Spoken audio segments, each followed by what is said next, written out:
श्री स्वामी समर्थ.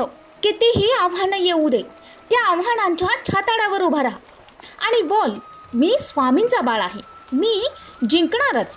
प्रचंड स्वामी शक्ती माझ्या पाठीशी आहे आणि मी यशस्वी होणारच.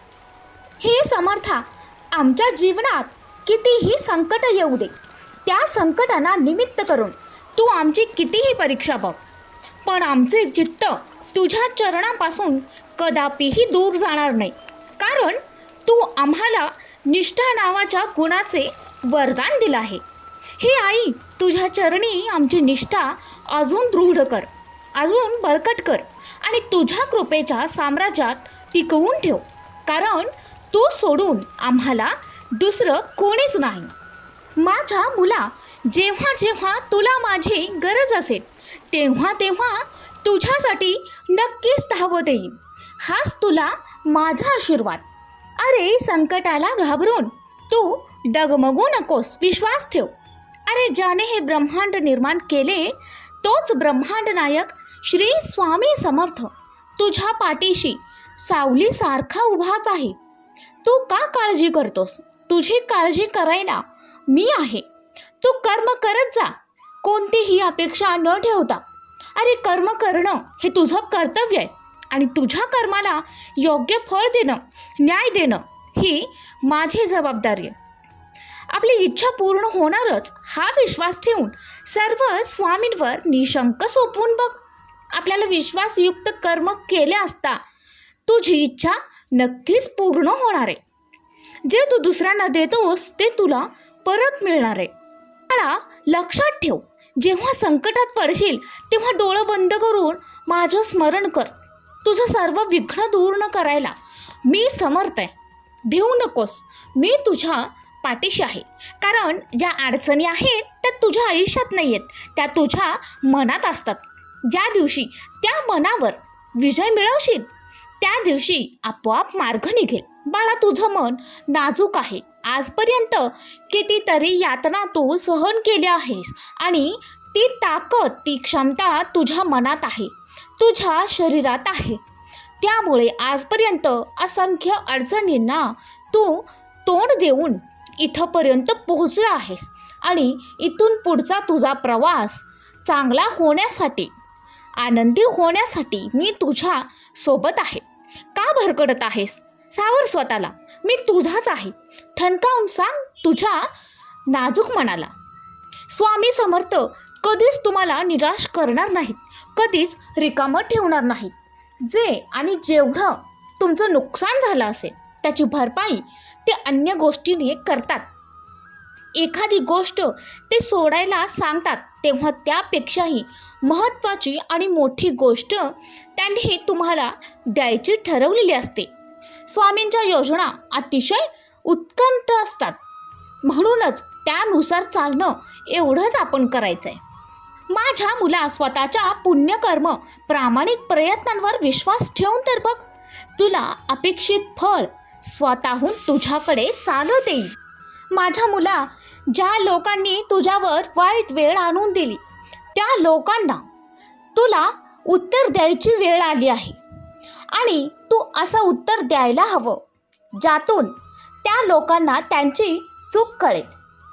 वाईट वेळेत तुला साथ सोडलेल्या लोकांकडं लक्ष देऊ नकोस, पण ज्यांनी त्याच वेळेत तुझी साथ देऊन तुला चांगली वेळ आणून दिली त्याचं मोल तू कधी विसरू नकोस. माणसाजवळ त्याच्या आयुष्यभराची संपत्ती म्हणजे त्याचे चांगले विचार असतात. कारण धन आणि बळ कोणत्याही वाईट मार्गावर नेऊ शकतात, परंतु तुझ्याजवळ असणारे चांगले विचार तुला सदैव उत्तम कार्यासाठी प्रेरित करत असतात. माझ्या बाळा, जो व्यक्ती कायम दुःखाचे रडगाणे गात राहतो त्याच्या दारावर उभे असलेले सुख बाहेरूनच परत जातं. आणि जो व्यक्ती स्वामींवर श्रद्धा ठेवून स्वामींच्या इच्छेत इच्छा मिळवून राहतो त्याच्या दारातून सुख कधीच परत जात नाही. श्री स्वामी समर्थांचं नामस्मरण करायला काळ, वेळ आणि ठिकाण बघण्याची गरज नाही. मग चल, आत्ता सुरुवात कर नामस्मरणाला.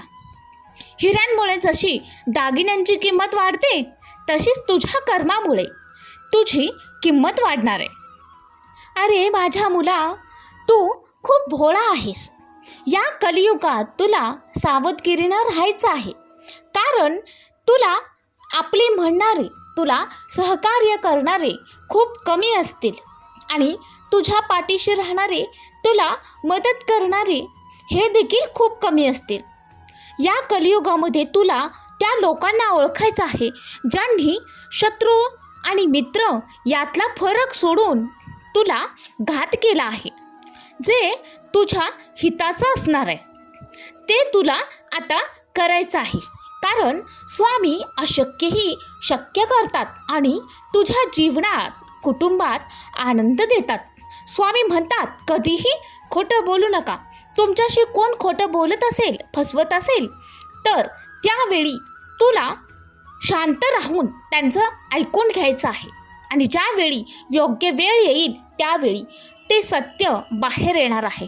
आणि ज्यांनी तुला फसवलं आहे, जे तुला खोटं बोलले आहेत, त्यांचा चेहरा सर्वांसमोर उघड होणार आहे. हे स्वामींचं अभिवचन आहे.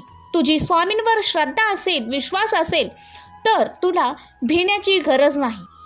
तू ज्या मार्गावर चालत आहेस त्या मार्गावर चालत राहा. स्वामी नेहमी तुझ्या पाठीशी आहेत. इतर लोक तुला मागे खेचायला तयारच आहेत. त्यामुळे अशा लोकांकडे दुर्लक्ष कर. त्यामुळे तुझ्या जीवनाच्या पुढच्या वाटचालीसाठी तू स्वतः तयार होशील. तुझ्यामध्ये सामर्थ्य आहे हे विसरू नका. अडचणींना घाबरू नकोस, कारण अडचणी हा तुझ्या जीवनाचा एक भागच आहेत. आणि जेवढ्या अडचणीचा तू सामना करशील तेवढ्याच तू जास्त लढशील आणि तेवढंच पुढील जीवनात वाटचाल करशील. नेहमीच बाळा, अडचणीने मात करूनच तुला यशाच्या शिखरावर पोहोचणार शकणार आहेस. त्यामुळं नेहमी एक गोष्ट लक्षात घे आणि तुझं कार्य करत राहा.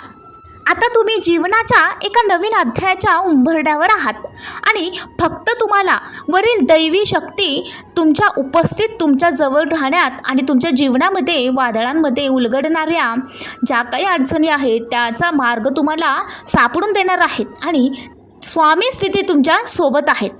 कारण तुझ्यासोबत असे नातेसंबंधातील, तुझ्या ओळखीतले असे कोणी नाही आहेत. या मार्गावरती तू एकटा चालत आहेस. त्यामुळे बाळा, कष्ट करत असताना, संघर्ष चालू असताना जोपर्यंत तू यशाच्या पायरीवर पोहोचत नाहीस तोपर्यंत तुझ्यासोबत कोणी असणार नाही. पण तुझे स्वामी नेहमी असतील. ज्यावेळी तुला यश मिळेल किंवा ज्यावेळी तुझं काम पूर्ण होईल त्यावेळी मग ते लोक तुला ओळख द्यायला येतील. बाळा, नेहमी लक्षात घे, हे जग असंच आहे. त्यामुळं समोरचा जसा असेल तसा त्याच्याशी राहा आणि स्वतः नेहमी आनंदी राहा.